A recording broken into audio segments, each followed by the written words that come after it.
is valuable on the internet. It can be collected, analyzed, sold, or stolen. Take the first step towards online privacy. Get NordVPN.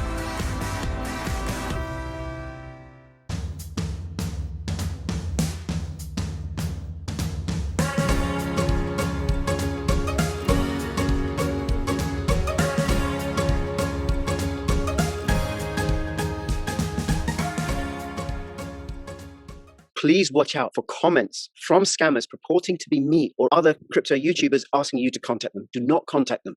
Specific. You want me to introduce them, or? Yeah, just a little bit. So first I can create an identity. Let's commit a name. Yeah, so we can create IDs on any chain, VRSTest, MDX, Moon, doesn't matter. Okay. I'll create one on VRSTest for now because I have some funds on VRSTest. Without a referral, it costs 100 by default on the Verus chain, and on the VRSTest chain, it'll cost 100 to create an ID. But one of the settings that you can configure when you make a chain is how much IDs cost. And so if you wanted to make a chain where IDs cost one of your currency, then you could do that. I see a lot of people complaining about, oh, you know, an ID is expensive because it costs 100 VRSC to make. But, you know, when PBAS comes to mainnet, it won't really matter. IDs will be whatever chains want them to be. And then, okay, so then if somebody created a ID on another chain, would that ID still apply for the Verus network as well? Yeah, at the moment on testnet, I believe, you know, I would have to talk to Mike more on what exactly is implemented in testnet right now in terms of that. But on mainnet, you'll be able to transfer IDs between chains. The difference would be that if you make an ID on, let's say, MDX or Moon, it would be the name of your ID. So let's say Michael or Michael Jr. dot Moon at. Right. It would tell you the location of the ID, right? And so Verus IDs will be like prime real estate, I suppose, because you won't have anything after your name. But any ID will be capable of doing what IDs can do, which is store your funds safely, time lock them so that you can stake while your funds are locked and unspendable, and then have a buffer period when they unlock, so you'll know if anybody stole them and is trying to spend them, and you'll be able to switch out your keys before they're able to do that. So, you know, theft resistant. If I put, I'm just trying to think of a name while talking, but you know, Michael Philip, middle name. We do anything here, and then we just kind of make it a referral. First, you need to commit your name, basically saying, I intend to use this name, and it puts a hash of the name that you intend to use along with a little piece of information onto the blockchain. And what that does is it prevents miners from going in and taking your name before you register your ID, because you're able to point back to a reservation saying, I intended to use this name before. And so another person can't really, you know, steal it out from under you. Yep. So nobody could use Crypto Rich app because I've already had it committed. Well, committing a name registers your intent to make the ID. But if someone else were to make a name commitment of their own and then have it confirmed and then make their ID, then they would be able to get your Crypto Rich ID, because this doesn't imply that you're reserving it. It implies that you intend to use it, right? Except just people watching, I have reserved it, and I was gifted that by the community. Yeah, so you have it, so nobody can make it anymore, right? So once Michael Phillip is made, nobody else can have Michael Phillip. It's as unique as any Bitcoin address is unique, or any Veruscoin address is unique. Right, exactly.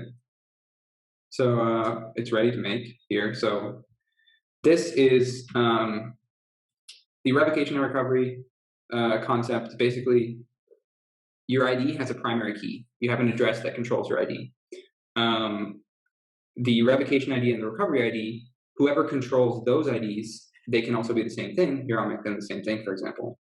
Whoever controls these is able to freeze my ID, stop it from being spent, and then that's the revocation ID, and then recover it, the recovery ID, optionally recovering it with different keys, which allows it to be theft proof, because if someone steals your ID, as long as you control the revocation/recovery ID, you can swap out the keys under it and they can't use your ID to spend anymore.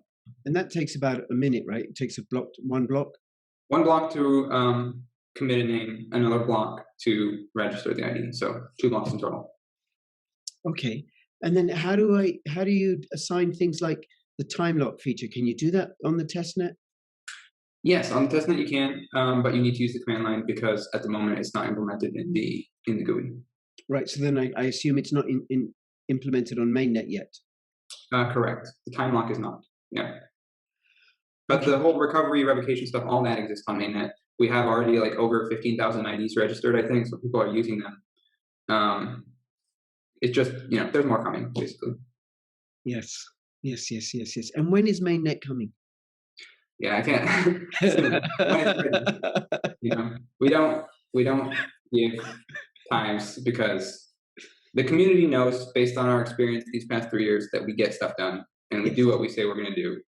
But we don't give like exact dates because we've been burned before. Something's late. I get it. It's like you're writing code. You could discover an error. Like I write a report and I go through the report. Oh, there's an error. I got to fix that error. Yeah, that takes time. I do get it. And the next question while we're waiting is when moon, Michael? Yeah, I don't know. I can't answer well, no, that. I'll tell you, it's really, really easy. It's really, really easy. People just need to look up for their local area, the website for the lunar cycles, and then you'll know when the moon is. Exactly. Yeah, that's a good answer. I think. Yeah, I agree. I think tonight it'll be in like an hour or 2 or so. But right. Okay, so there you go. In an no, hour. not That's very. Yeah. Slow down. But yeah. So it's ready. It's give it a second and it'll show up. Can spend. Now, what's the red bar? Yeah, so that is the revoke button. It's big and red, and if you lose your keys, so let's say I take this Michael Phillip ID, I go here, I go update ID, and I transfer it to an address that I have outside of this wallet by changing the primary address, doing continue, and then confirming. Then my ID will be spendable in whatever wallet I transferred it to, except I, in this wallet, will control the recovery and revocation ID. And what that lets me do is, let's say that wallet that I transferred it to gets lost, or someone steals it, or it gets hacked, or the computer that it's on gets hacked. I can press revoke. It costs 1 transaction fee, and then I can revoke it, and the transaction gets posted. I can track this transaction ID on the Explorer if I wanted. I just wait 1 block for it to get confirmed, and once that revocation happens, that ID can no longer be spent from. And so even though that wallet that got stolen or lost has the ID on it, once it's revoked, they can't do anything with it. Okay. They can't be spent from. If I try to send to a revoked ID, then the wallet will notice that the ID is revoked. If I try to validate a signature that was signed by that ID, the wallet will notice that it's been revoked, and it will tell you that the signature is invalid. And it's just basically unusable until I recover it, which the recovery button will show up once it's revoked, and I can put in a fresh pair of keys or a fresh key that is uncompromised. Okay. I got it. Yes. Okay. Having seen it, that's clearer now because I've read about it. You've explained it to me. Other people have explained it to me. Okay, that's clearer for me now. And then tell me again the relationship with the test ID, test at. So test at is the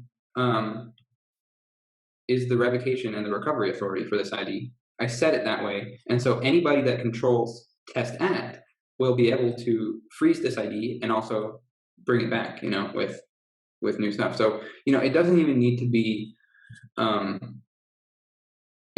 to be used for just lost or stolen IDs. But you can imagine a scenario in which you're a social worker. So let's say that a parent wants his kid to have some Verus or have an ID on Verus, but the parent wants to be able to have the authority to freeze or have a little bit more control over that kid's ID.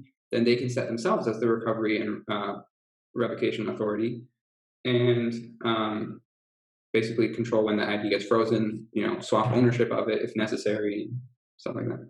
Right. Okay. I'm also a dad, so I could do that with my kids as well. Yeah, exactly. Tight rein on their funds. Well, yeah, yeah. I mean, it extends past that. You know, company scenarios, employee, employer kind of scenarios. It has many, many uses. Again, like I'm probably missing most of them right now too. So Sure. Now the test at ID that can have its own separate revocation and recovery IDs as well. yeah. So you can have a chain if you wanted. You can have an ID as the revocation ID. It has a different one as the revocation ID. At the moment, it has itself as the revocation or recovery authority, which you can do, but it means that you can't revoke it, because if you were able to revoke it, you would never be able to recover it because it's revoked, so it can't recover itself. Yeah. And then and does it to change the addresses on any of those IDs? Is there a fee for that as well? I imagine there must be, to stop spamming and for it to be registered on the blockchain. Well, everything you do, whether it's revoked, recovered, like changed thing, it creates a transaction, and so you have to pay the very base transaction fee, which is 0.0001 VARs. Yeah. And then part of that fee goes into the fee pool to be distributed amongst them. Correct. Yeah. All of it does. Well, at the moment, the fee pool isn't on mainnet; it's on testnet. Yeah. But you know, right now on testnet and soon on mainnet, it will go into the fee pool and it'll be distributed against miners. Everything that you see here, when there's a fee, it always goes back to the miners and stakers. There's no one like taking anything from the network. What do you mean? There's no I don't know, like founders of the project or venture capitalists or shady anonymous people for whom it's going to, and they're going to do a rug pull. No. None of those things. I mean, yeah, we like you said, you know, we take that original Bitcoin vision that, you know, changed the world, and we try to put it into everything we do. So everything we do, we're like, okay, how can we, you know, put the value that this creates back into the network? How can miners and stakers benefit from this? How can we, you know, use miners and stakers to make this possible? It's always that kind of discussion. Right. Okay. All right. That's amazing. Okay. Do you want to check the currency? Sure. I can recover the ID if you would like before that. Please. Yeah. So right now you see it's revoked. If there's nothing in here, but if I wanted to try and send from it, it wouldn't let me because it's revoked. And you couldn't send to it either, could you? If it was no, it would not let that happen. I mean, the daemon recognizes if it's a revoked ID, and the network, like, it can't really receive or send anything. Right.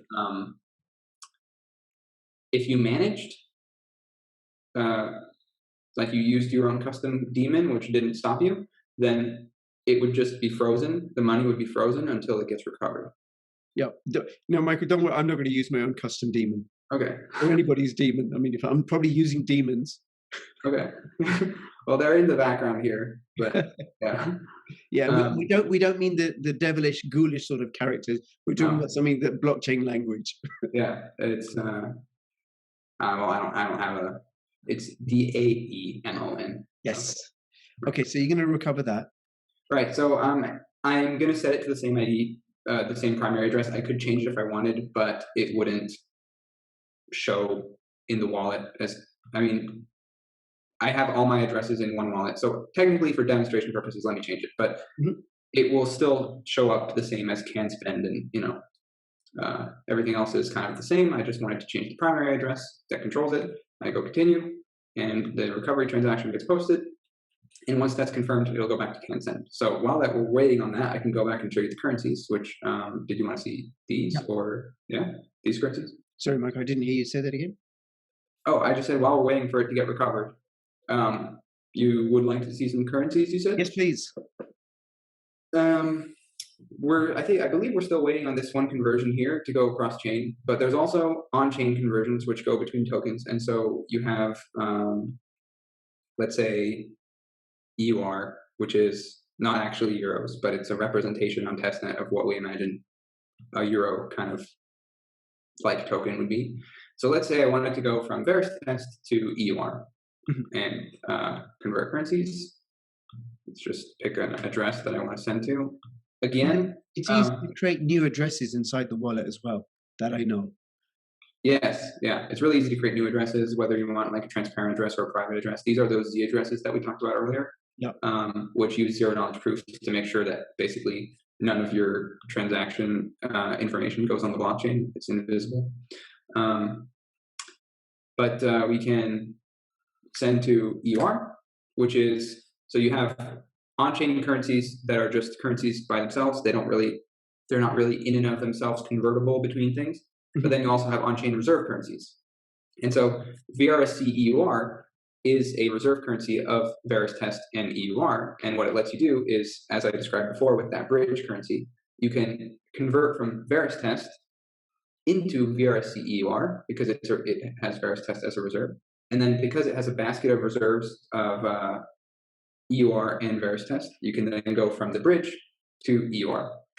And so, none of that's necessary to know as a user. All you see is I'm going from VRSTest to EUR, and then, I want to convert 10 to here. And I'm going to get estimated 21.9 EUR as a result. So we can go confirm.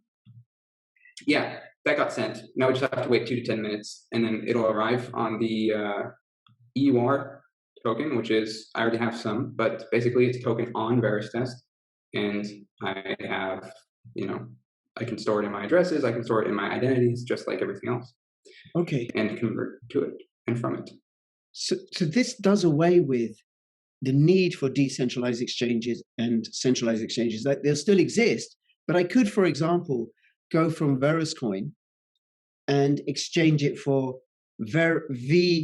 wrapped BTC. Yeah, exactly. The other way around. So then I don't need to go to a centralized exchange. You don't need to. That's correct. A lot of people ask this question. It's a good question.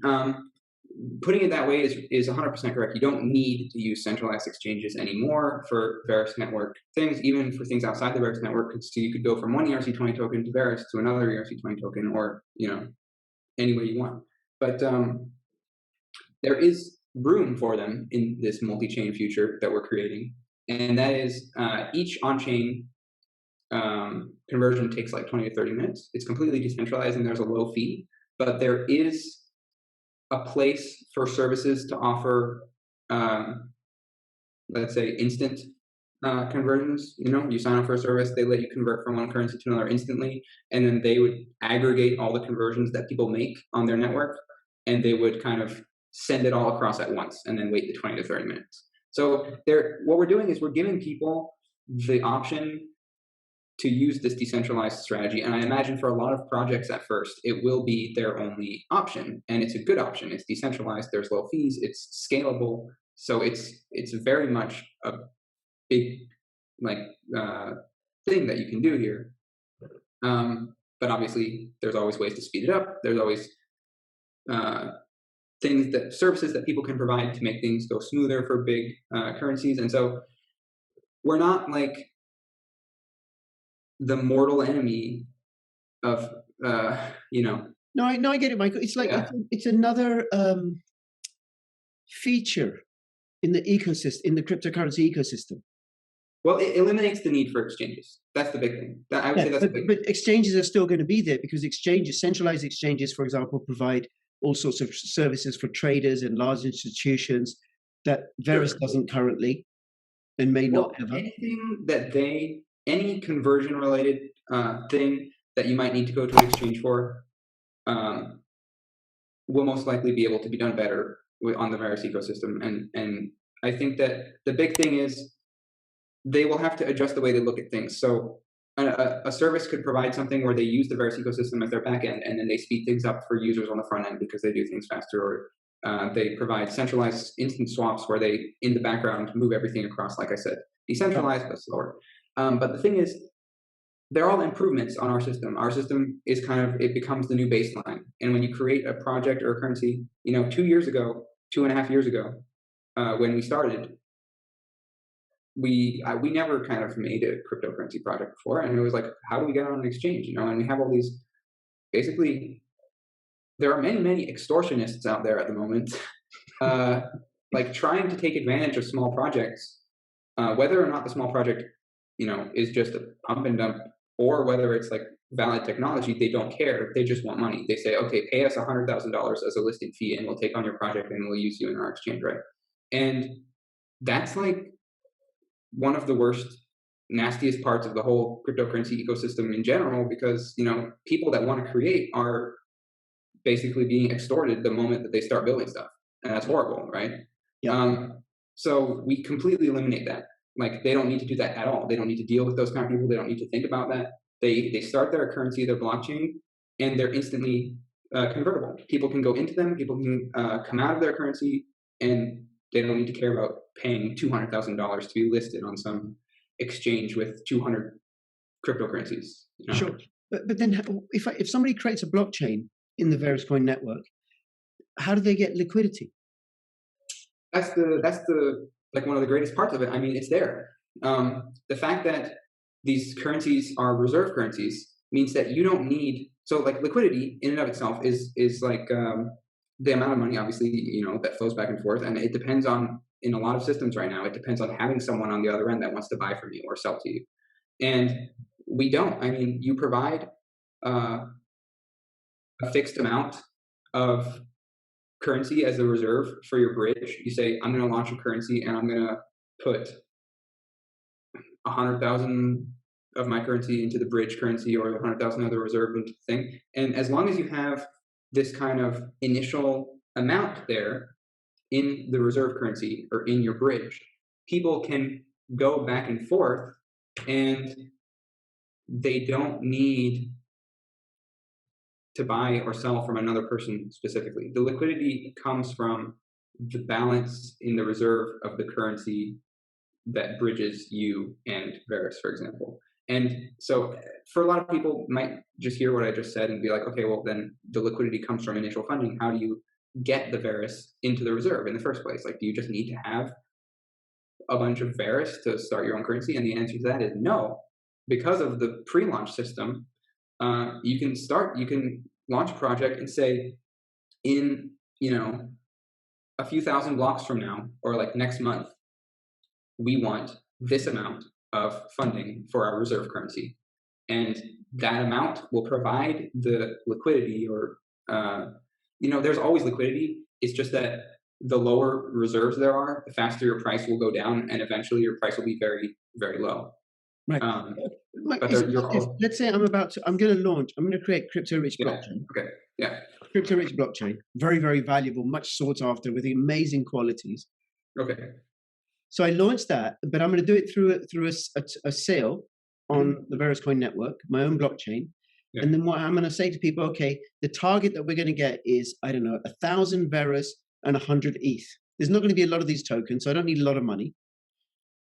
And then my understanding is, if that 100 ETH, which will be Verus ETH on the Verus bridge, coming through the Verus blockchain, however it is, and 1,000 Verus, if that target's not reached, then people who sent to participate in the race get their funds back automatically, minus the transaction fee. And then if it is raised, then those funds some of them at least can be allocated to the reserve currencies. Like I could say, okay, I'm going to use 50 ETH to create liquidity between that, because this coin is backed by 50% of ETH and 50% Verus. All of them go into the reserves. Okay. Yeah. All of those pre-launch funds go into the reserves, and in doing so, they give your currency value. I mean, there's a lot of math. I won't go into it because this would be like a multi-hour video if I was going to try and explain everything. I don't even know if I would be able to cover everything. And I don't even know if I'd be able to understand as well. Yeah. So I don't even. But in essence, the less Verus you have in your reserves for your bridge currency or your on-chain currency, the more volatile your currency will be. Okay. So if you have very little Verus in your bridge reserves, for example, or your reserves for your token, the more the value of it will be affected by a large buy or a large in conversion, not really buys, but a large conversion in or a large conversion out. The more reserves you have, the more stable your currency is to to these movements, right? And the reason that is because if your reserves, completely go down to nothing, then what would be the dollar if, I was gonna say, like, what would be the dollar if it wasn't backed by gold? But it's not really backed by gold. Backed by gold, right? But when it was, imagine that everyone traded in their dollars for the equivalent gold. It's backed by gold, and so there would be no more dollars, but there also would be no more gold in the reserves. So there was always liquidity. Like, there was always liquidity for people to go into the bank and kind of trade their dollars for gold. So it wasn't really a question of liquidity as much as it was a question of, I suppose, the value of each. No, I get it. And then the incentive for people who hold Verus is that the more Verus is locked as a reserve, then the less is available for.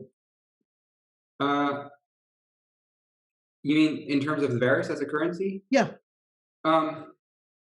As more and more currencies get created, more and more blockchains get created, there's greater demand for Verus. Yeah, I mean, naturally, if more and more people create blockchains and they do that, then there will be people that want to use Verus as their reserve. But keep in mind that although that can increase demand for Verus and that will help people realize the value of Verus,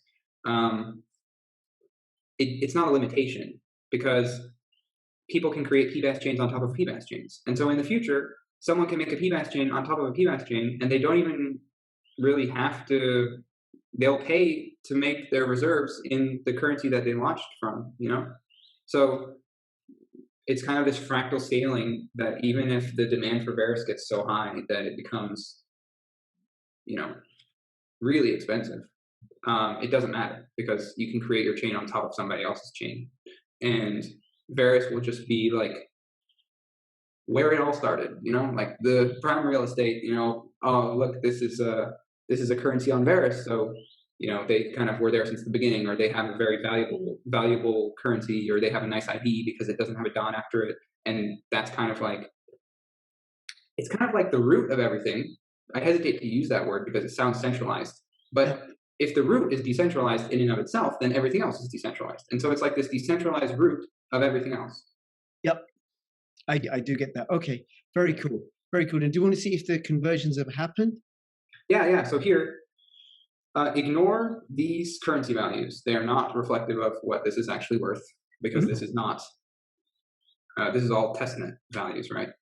And perhaps because I converted into the token currency EUR, I should clarify that this and this are unrelated. This is supposed to represent the fiat value of whatever you're using. And so if I change it to like USD here, then this will all change to USD. Maybe that's more clear, less confusing. But my conversion came through. It has 7 confirmations now, and I've successfully converted from one blockchain to another. They're completely separate blockchains. Our ID got it got recovered. So what I can do now is I can deactivate Verus test and show that none of these other chains depend on it, right? So if it's going to take a little bit to like shut down the daemon and stuff, but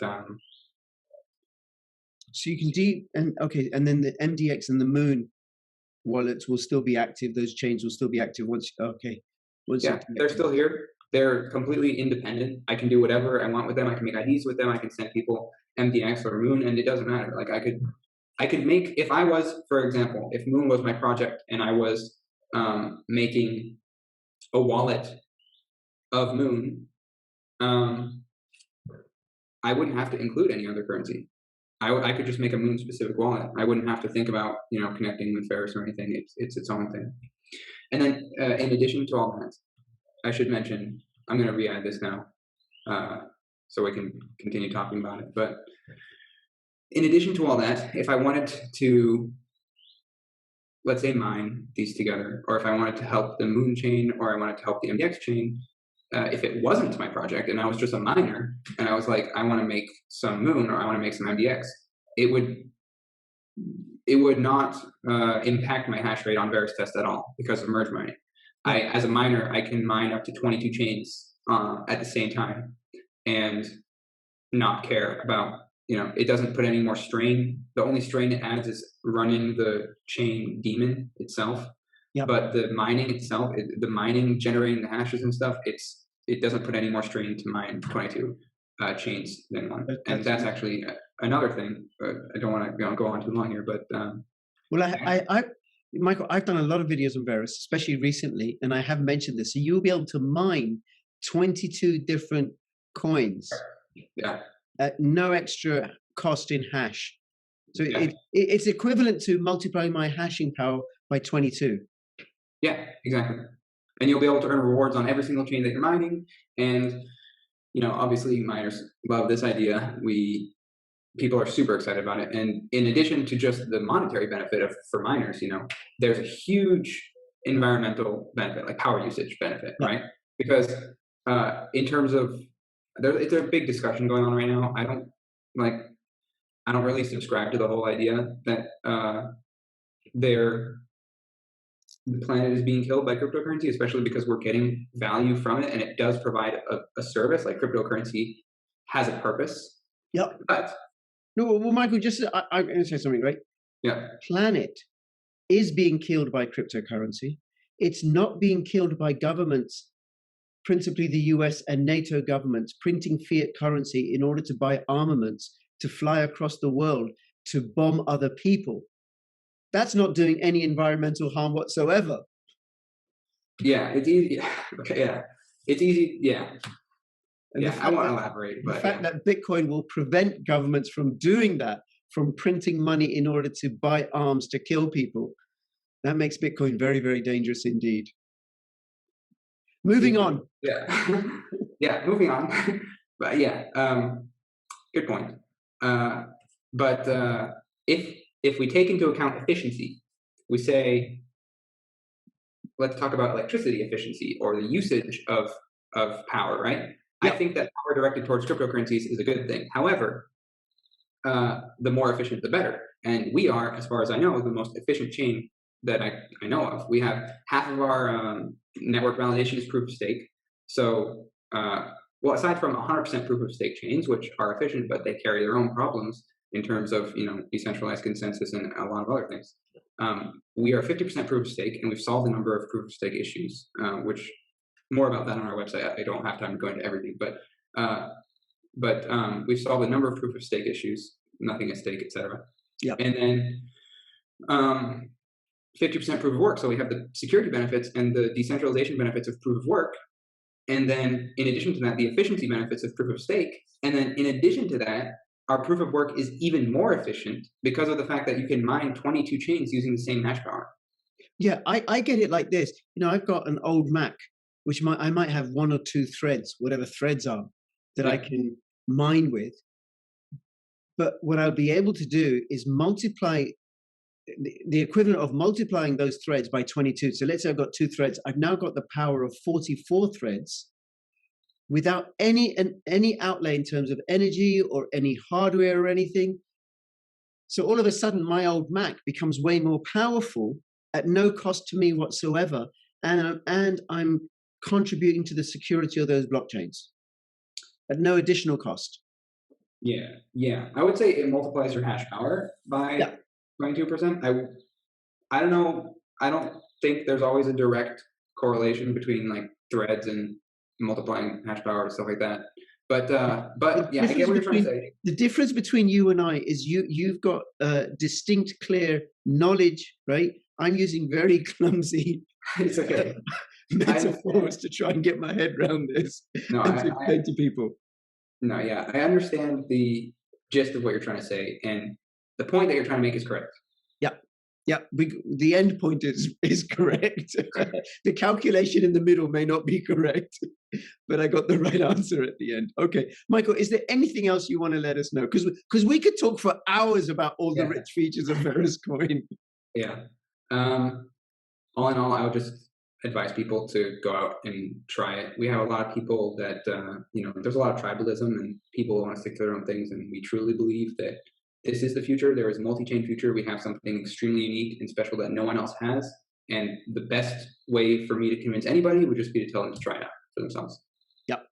Very good, very good. Okay, well, listen, Michael, thank you so much. And I think the whole tech, the Veruscoin tech, is open source. It's all open source, fully decentralized, community-based project, doing stuff that is truly remarkable, which isn't available, I think, I don't think it's available in one package like this. You know, some projects might have a little bit of this or something like that. And then there are some completely unique features. And I invite you, you know, if you're interested in this, to go check it out. Go look at the website. I'll have all the links in the description below. Join the Telegram group. Join the Discord group. Of course, watch all my Veruscoin videos and all my other videos and stuff. And Michael, I really, really do appreciate you taking the time out to explain all this and really watching. Thank you so much. And between now and when I see you next, please keep filling your pockets with crypto profits. This is Crypto Rich and Crypto Michael signing out. All the best. Bye-bye. Bye.